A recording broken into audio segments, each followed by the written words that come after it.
Pernahkah kita merasa lelah bukan karena pekerjaan, melainkan karena terlalu lama berada di tengah keramaian? Atau sebaliknya, merasa hampa justru ketika terlalu lama sendiri? Sebagian dari kita menemukan energi dalam kesunyian. Sebagian lainnya justru hidup dari riuhnya interaksi. Dan ada pula yang berjalan di antara keduanya, tidak sepenuhnya diam, tidak pula sepenuhnya bising. Pertanyaannya, apakah kepribadian kita menentukan cara kita mencintai hidup, cara kita memahami diri, bahkan cara kita mendekat kepada makna keberadaan? Selamat datang di Relung Jiwa, ruang hening tempat kita menelusuri pikiran, memahami perasaan, dan merawat makna terdalam dari menjadi manusia. Jika ruang sunyi seperti ini terasa menenangkan bagi batinmu, jika percakapan tentang jiwa membuatmu merasa pulang, izinkan dirimu menetap lebih lama di sini. Kau bisa menekan tombol berlangganan, menyukai, atau meninggalkan jejak pikiran di kolom komentar, bukan sebagai formalitas digital, melainkan sebagai cara kecil untuk saling menemukan di antara luasnya semesta percakapan manusia. Dan jika kau menyalakan lonceng notifikasi, biarlah itu menjadi penanda bahwa setiap kali ruang ini dibuka, kau selalu punya tempat untuk kembali. Kepribadian bukan sekadar label. Ia adalah cara jiwa mengatur jarak antara dirinya dan dunia. Psikologi modern memandang introvert dan extrovert bukan sebagai dua kutub yang saling meniadakan, melainkan dua spektrum energi psikis. Seorang introvert tidak membenci manusia. Ia hanya lebih hemat menggunakan energinya. Interaksi sosial baginya seperti api menghangatkan, tapi juga menguras oksigen batin. Sebaliknya, ekstrovert tidak dangkal atau sekadar pencari perhatian. Ia memperoleh vitalitas justru dari keterhubungan. Percakapan, tawa, dan dinamika sosial adalah bahan bakar eksistensialnya. Lalu hadir ambivert. Mereka yang berjalan di garis tengah, mampu tenggelam dalam sunyi, namun juga berenang di keramaian tanpa kehilangan diri. Dalam kajian neuroscience, perbedaan ini berkaitan dengan sensitivitas otak terhadap dopamin, zat kimia yang memengaruhi rasa senang dan motivasi. Otak ekstrovert cenderung membutuhkan stimulasi eksternal lebih tinggi untuk mencapai kepuasan. Itulah mengapa mereka menikmati interaksi, tantangan sosial, dan dinamika lingkungan. Sementara introvert memiliki sistem saraf yang lebih responsif. Stimulasi kecil saja sudah cukup memberi dampak besar. Terlalu banyak rangsangan justru membuat mereka kewalahan secara mental. Maka, kesunyian bagi introvert bukan pelarian. Ia adalah ruang pemulihan. Keramaian bagi ekstrovert bukan kebisingan. Ia adalah ruang pengisian. Tidak ada yang lebih tinggi, tidak ada yang lebih rendah.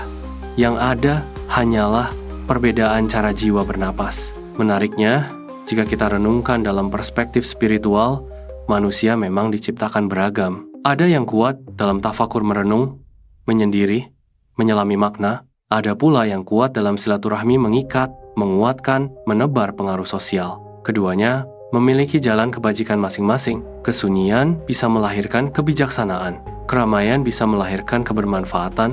Dan ambivert sering menjadi jembatan di antara keduanya, membawa kedalaman ke ruang sosial dan membawa kehangatan sosial ke ruang kesunyian. Namun, kepribadian bukan penjara. Seorang introvert bisa belajar tampil. Seorang ekstrovert bisa belajar diam. Ambivert pun tetap perlu memahami batas energinya. Karena kedewasaan psikologis bukan tentang mengubah siapa diri kita, melainkan memahami kapan harus menggunakan sisi tertentu dari diri kita. Diam ketika dunia terlalu bising. Bersuara ketika dunia terlalu sunyi. Lalu pertanyaan yang lebih dalam mulai muncul, apakah kepribadian yang kita miliki adalah bawaan lahir atau hasil bentukan pengalaman hidup? Dan mungkinkah luka, pola asuh, serta perjalanan batin diam-diam menggeser kita dari ekstrovert menjadi introvert? Atau sebaliknya, di sanalah pembahasan ini akan semakin memasuki relung yang lebih hening, lebih personal, dan mungkin lebih jujur dari yang kita kira. Pertanyaan itu membawa kita pada lorong yang lebih dalam, lorong tempat psikologi, pengalaman hidup, dan kesadaran diri saling bersilangan. Para ilmuwan kepribadian sejak lama mencoba menjawab, apakah kita dilahirkan sebagai introvert atau extrovert, atau kita dibentuk menjadi demikian? Sebagian jawaban mengarah pada genetika. Penelitian kembar identik menunjukkan bahwa kecenderungan kepribadian memiliki komponen biologis. Ada anak yang sejak kecil lebih menikmati bermain sendiri. Ada pula yang sejak dini mencari keramaian, mudah menyapa, mudah tertawa. Seolah sejak lahir, jiwa sudah membawa arah kompasnya sendiri. Namun, genetika bukanlah takdir yang kaku. Lingkungan, pola asuh, serta pengalaman emosional memiliki daya bentuk yang tak kalah kuat. Seorang anak yang awalnya ekspresif bisa perlahan menjadi tertutup ketika tumbuh di lingkungan yang sering menghakimi suaranya. Sebaliknya, anak yang awalnya pendiam bisa berkembang menjadi hangat dan terbuka ketika hidup di ruang yang aman bagi dirinya untuk tumbuh. Disinilah kita mulai memahami bahwa kepribadian bukan sekadar bawaan, melainkan dialog panjang antara diri yang lahir dan dunia yang menyambutnya. Luka batin, penolakan sosial, kegagalan relasi, semuanya dapat menggeser cara seseorang berinteraksi dengan dunia. Ada ekstrovert yang akhirnya memilih sunyi, bukan karena ia berubah hakikatnya, tetapi karena lelah terluka di keramaian. Ada pula introvert yang memaksa dirinya menjadi ramai, bukan karena energinya berubah, melainkan karena tuntutan peran dan kebutuhan hidup. Maka penting bagi kita membedakan mana kepribadian asli dan mana adaptasi psikologis.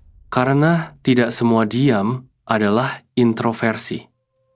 Bisa jadi itu adalah kelelahan emosional, dan tidak semua ramai adalah ekstroversi.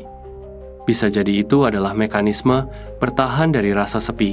Dalam perspektif kesadaran diri, memahami hal ini adalah bentuk kejujuran batin. Kita berhenti memaksa diri menjadi orang lain. Kita mulai merawat energi sesuai fitrah psikologis kita. Sebab jiwa yang terus dipaksa melawan alaminya, perlahan akan kehilangan kejernihannya. Di titik inilah, ambivert sering menunjukkan dinamika yang unik. Mereka bukan sekadar campuran, melainkan pribadi yang lentur. Namun, kelenturan itu pun memiliki harga, karena mampu menyesuaikan diri di dua dunia, sering membuat mereka lupa di mana tempat pulang energinya yang paling sejati. Dan mungkin pertanyaan yang paling sunyi justru muncul di sini, apakah kita sungguh mengenal kepribadian kita? Atau selama ini hanya menjalankan versi diri yang dibentuk oleh luka, tuntutan, dan ekspektasi? Memahami jawabannya bukan sekadar penting untuk relasi sosial, tetapi untuk perjalanan kita mengenali diri yang paling otentik. Karena saat seseorang mulai mengenali struktur jiwanya, ia tidak lagi iri pada cara orang lain bersinar. Ia hanya belajar bagaimana bercahaya dengan caranya sendiri. Dan dari sana, kita akan masuk pada pembahasan yang lebih praktis, namun tak kalah mendalam. Bagaimana introvert, extrovert, dan ambivert mengambil keputusan mencintai, bekerja, bahkan menghadapi kesepian mereka masing-masing. Sebuah wilayah pembahasan yang diam-diam paling menentukan arah hidup seseorang. Jika kita menelusuri lebih jauh, kepribadian tidak hanya memengaruhi cara kita bersosialisasi, tetapi juga cara kita mencintai, cara kita bekerja, dan cara kita menghadapi kesepian. Di wilayah relasi, seorang introvert mencintai dengan kedalaman, bukan keluasan. Ia mungkin tidak pandai mengucapkan banyak kata. Namun, ketika ia hadir, kehadirannya utuh. Ia mendengar dengan sungguh, mengamati dengan saksama, dan menyimpan detail kecil yang sering luput dari perhatian orang lain. Bagi introvert, kedekatan emosional bukan dibangun dari frekuensi pertemuan, melainkan dari kualitas keterhubungan. Itulah mengapa mereka cenderung selektif, bukan sombong, melainkan menjaga ruang batin agar tidak dipenuhi hubungan yang dangkal. Namun di sisi lain, introvert juga rentan disalahpahami. Keheningan mereka sering dianggap dingin, jarak mereka dianggap penolakan. Padahal, tidak semua yang tenang itu menjauh. Sebagian hanya sedang mencintai dalam cara yang sunyi, berbeda dengan ekstrovert. Mereka mengekspresikan cinta sebagai energi yang bergerak. Perhatian mereka terasa hidup dalam kata, dalam gestur, dalam kehadiran yang aktif. Ekstrovert cenderung mudah membangun koneksi. Mereka tidak takut memulai percakapan, membuka ruang, atau mencairkan kekakuan. Dalam relasi, mereka seperti api unggun menghangatkan banyak orang sekaligus. Namun dinamika mereka pun memiliki sisi rapuh. Karena terbiasa memberi energi keluar, Ekstrovert kadang lupa mengisi dirinya sendiri. Mereka bisa terlihat kuat di keramaian, namun merasa kosong ketika sendirian. Kesepian bagi ekstrovert bukan ketiadaan orang, melainkan ketiadaan resonansi. Sementara itu, ambivert berjalan di antara dua arus ini. Mereka mampu mencintai dalam kedalaman seperti introvert, namun juga mengekspresikan kehangatan seperti ekstrovert. Fleksibilitas ini membuat mereka adaptif dalam banyak situasi sosial. Namun justru karena itu, ambivert sering mengalami konflik batin yang halus. Di satu waktu, mereka ingin ramai. Di waktu lain, mereka ingin hilang dari keramaian. Jika tidak mengenali ritme energinya, mereka bisa merasa terpecah di antara dua kebutuhan yang sama kuat. Masuk ke wilayah kerja dan produktivitas. Dinamika ini kembali terlihat jelas.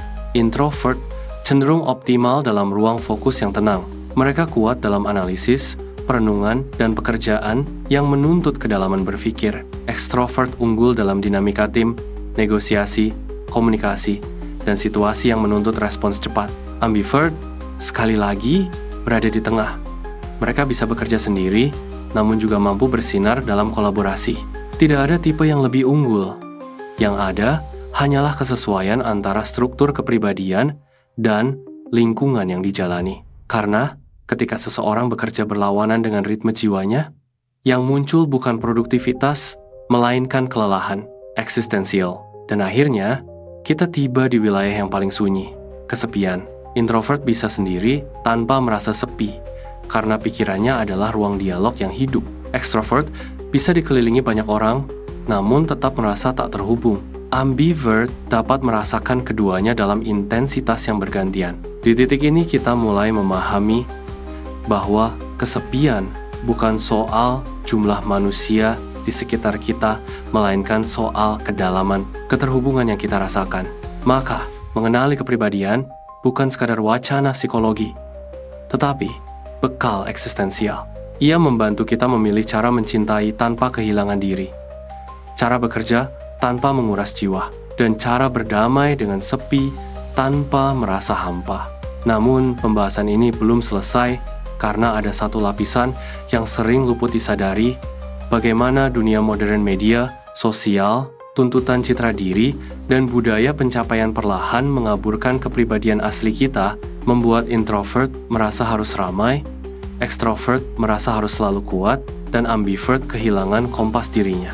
Di sanalah kita akan melanjutkan penelusuran ini, memasuki persimpangan antara kepribadian manusia dan tekanan zaman yang membentuknya secara diam-diam. Kita hidup di zaman yang bergerak lebih cepat dari kemampuan jiwa untuk mencerna. Dunia modern tidak hanya mengubah cara kita bekerja, tetapi juga cara kita menampilkan diri. Media sosial, budaya pencapaian, dan tuntutan eksistensi digital perlahan menciptakan standar kepribadian yang seragam ramai, terlihat, responsif, dan selalu hadir. Di ruang inilah, dinamika introvert, extrovert, dan ambivert mengalami tekanan yang halus namun terus-menerus. Introvert, yang sejatinya menemukan makna dalam kedalaman, sering merasa tertinggal di dunia yang mengagungkan kecepatan respons dan visibilitas. Mereka dipaksa tampil, dipaksa berbicara, dipaksa membagikan apa yang sebenarnya ingin mereka renungkan sendiri, bukan karena mereka tidak mampu, melainkan karena dunia tidak lagi memberi banyak ruang bagi keheningan. Sebaliknya, ekstrovert tampak seperti diuntungkan oleh zaman ini. Dunia yang ramai memberi mereka panggung luas. Interaksi digital memperpanjang energi sosial mereka. Namun di balik itu, muncul kelelahan jenis baru. Kelelahan karena harus selalu terlihat bahagia, selalu aktif, selalu kuat di hadapan layar. Ekstrovert modern sering dikelilingi koneksi, namun miskin kedalaman relasi. Dan ambivert, sekali lagi, berdiri di tengah arus yang berlawanan. Mereka bisa menyesuaikan diri dengan tuntutan tampil, namun tetap merindukan ruang sunyi untuk kembali utuh. Masalahnya, dunia digital tidak pernah benar-benar sunyi. Notifikasi, pesan, arus informasi semuanya membuat batas antara ruang publik dan ruang batin menjadi kabur. Di titik ini, banyak orang mulai kehilangan kompas kepribadiannya. Introvert merasa bersalah karena ingin menyendiri. Extrovert merasa gagal ketika tidak selalu energik. Ambivert merasa bingung menentukan ritme hidupnya sendiri. Padahal, jiwa memiliki batas alami yang tidak bisa dinegosiasikan oleh algoritma. Ketika batas itu dilanggar terus-menerus, muncullah kelelahan mental, kecemasan sosial, bahkan krisis identitas yang halus. Kita mulai bertanya, apakah aku benar-benar seperti ini? Atau aku hanya menyesuaikan diri dengan tuntutan zaman? Pertanyaan ini penting karena tanpa disadari, banyak orang hari ini tidak hidup sebagai dirinya, melainkan sebagai versi yang diterima lingkungan digitalnya. Maka memahami kepribadian di era modern bukan lagi soal teori, melainkan soal keberanian menjaga keaslian diri. Berani diam di dunia yang bising, berani istirahat di budaya yang memuja produktivitas, berani menjadi dalam di tengah arus yang dangkal, dan mungkin disinilah inti dari seluruh pembahasan ini mulai menampakkan wajahnya, bahwa mengenali apakah kita introvert, extrovert, atau ambivert bukan untuk memberi label pada diri, melainkan untuk menemukan cara paling jujur dalam menjalani hidup tanpa kehilangan keseimbangan jiwa. Namun sebelum kita menutup penelusuran ini, masih ada satu ruang refleksi yang tak kalah penting untuk kita masuki. Bagaimana cara menerima kepribadian kita sepenuhnya tanpa merasa kurang, tanpa merasa harus menjadi orang lain, dan tanpa kehilangan potensi terbaik yang telah dititipkan dalam diri kita sejak awal. Pada akhirnya, perjalanan memahami kepribadian bukanlah perjalanan memberi nama pada diri, melainkan perjalanan pulang kepada diri yang paling jujur. Kita mulai menyadari bahwa menjadi introvert bukan berarti lemah dalam dunia sosial. Menjadi extrovert bukan berarti dangkal dalam kedalaman jiwa. Dan menjadi ambivert bukan berarti kehilangan identitas di antara keduanya. Semua hanyalah cara berbeda. Bagaimana jiwa menerima, mengolah, dan menyalurkan energi kehidupan. Dari penelusuran panjang ini, kita belajar satu hal yang sering luput diajarkan, bahwa kedewasaan bukan tentang mengubah struktur dasar diri, melainkan memahami cara merawatnya. Introvert belajar keluar tanpa mengkhianati kebutuhan sunyinya. Extrovert belajar diam tanpa mematikan cahayanya. Ambivert belajar menyeimbangkan tanpa kehilangan pusat dirinya. Disitulah kebijaksanaan psikologis mulai tumbuh. Kita berhenti membandingkan, berhenti memaksa, berhenti merasa salah karena berbeda. Karena setiap kepribadian membawa potensi kebaikannya sendiri. Introvert menghadirkan kedalaman berpikir, kejernihan rasa, dan ketelitian makna. Extrovert menghadirkan kehangatan sosial, keberanian bergerak, dan energi perubahan. Ambivert menghadirkan jembatan fleksibilitas yang mampu menyatukan dua dunia. Dan ketika seseorang mengenali ritme jiwanya, ia mulai hidup lebih selaras. Ia memilih relasi yang menguatkan, bukan menguras. Ia memilih cara kerja yang menumbuhkan, bukan melelahkan. Ia memberi diri ruang istirahat tanpa rasa bersalah. Dari sana, kualitas hidup perlahan berubah. Bukan karena hidupnya menjadi lebih mudah, tetapi karena ia tidak lagi melawan dirinya sendiri. Refleksi ini membawa kita pada pemahaman yang lebih hening, bahwa mengenal kepribadian adalah bagian dari mengenal amanah diri. Kita tidak diminta menjadi semua hal, kita hanya diminta menjadi utuh dalam bentuk terbaik yang telah dititipkan. Maka, jika engkau introvert, rawatlah kedalamanmu. Jika engkau extrovert, arahkanlah energimu. Jika engkau ambivert, jagalah keseimbanganmu. Karena dunia tidak membutuhkan kita menjadi seragam. Dunia membutuhkan kita hadir secara otentik. Dan mungkin ketenangan terbesar dalam hidup bukan ketika kita berhasil menjadi seperti orang lain, melainkan ketika kita akhirnya berdamai dengan cara jiwa kita diciptakan. Dari titik damai itu, kita bisa melangkah, berkarya, mencintai, dan memberi makna tanpa kehilangan diri di tengah perjalanan. Dan di relung yang paling sunyi, kita mulai memahami bahwa memahami kepribadian sejatinya adalah salah satu jalan untuk memahami kehidupan itu sendiri. Dan sebelum kita benar-benar menutup perjumpaan sunyi ini, izinkan satu kalimat kecil menetap sebentar di ruang batinmu, bahwa perjalanan memahami diri tidak pernah selesai dalam satu renungan. Ia bertumbuh setiap kali kita mau berhenti sejenak, mendengar, dan jujur pada apa yang kita rasakan. Jika ruang seperti ini terasa menenangkan bagimu, jika setiap pembahasan di Releng Jiwa membuatmu lebih dekat dengan dirimu sendiri, kau selalu dipersilakan kembali. Bukan sekadar untuk menonton, tetapi untuk beristirahat, untuk merenung, untuk merawat bagian terdalam dari dirimu yang sering lelah oleh dunia. Sebagai tanda bahwa ruang hening ini masih kau butuhkan. Dan ketika lonceng notifikasi itu kau nyalakan, biarlah ia menjadi pengingat lembut bahwa di tengah riuh kehidupan selalu ada satu ruang yang menunggumu pulang. Sampai kita bertemu kembali di relung pembahasan lain yang tak kalah sunyi, namun mungkin lebih membuka cahaya di dalam diri.